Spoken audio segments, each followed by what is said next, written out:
Norm from Multi-Shelter Solutions in Palmerston. One of the key values that we have at Multi-Shelter Solutions is in our transparency.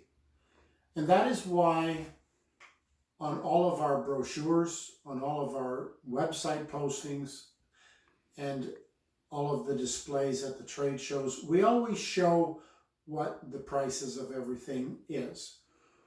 All of the different applications that we do all have sample prices. These sample prices are all highlighted as well in our what we call our general brochure. This brochure gives you an overview of what we do. There are sample prices, but you've got a bit of a description of how we do things together. But more importantly, there is a bit of a checklist here to help you focus on the things that are important and also the things that you have choices about. At Multi-Shelter Solutions, it is all about choices and the flexibility to help you get it right. Another thing that we do on here is, for any of these prices, there's always the replacement cover cost. We've all gone through the process of buying the $100 computer printer that isn't quite so cheap anymore when you go to buy cartridges. That's not the way that we do things here. This is economical to start, and it's going to be economical to carry through.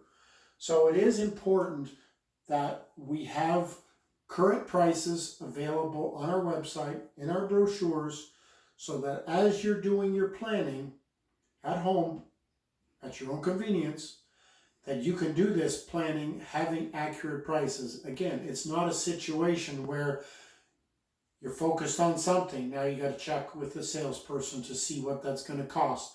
You will have the opportunity of knowing what ballpark you're talking. You know your budget. We can do this according to the budget that you're trying to deal with. Once you've narrowed it down, then you can contact us to sort of fine tune it, make sure that there isn't anything that you have forgotten. In all of our brochures, it always comes with a little price sheet. You have the different sizes that are available. You've got the different lengths. There's always choices. In this case, you have the choice of whether to cover it with tarp or with plastic. And then the final column is always what the additional sections would be. That way you can make this building according to the length that you need. That will do solve the problem, cover the area that you need to cover. We're here to answer your questions, to help you figure it out. We welcome your call. Thank you.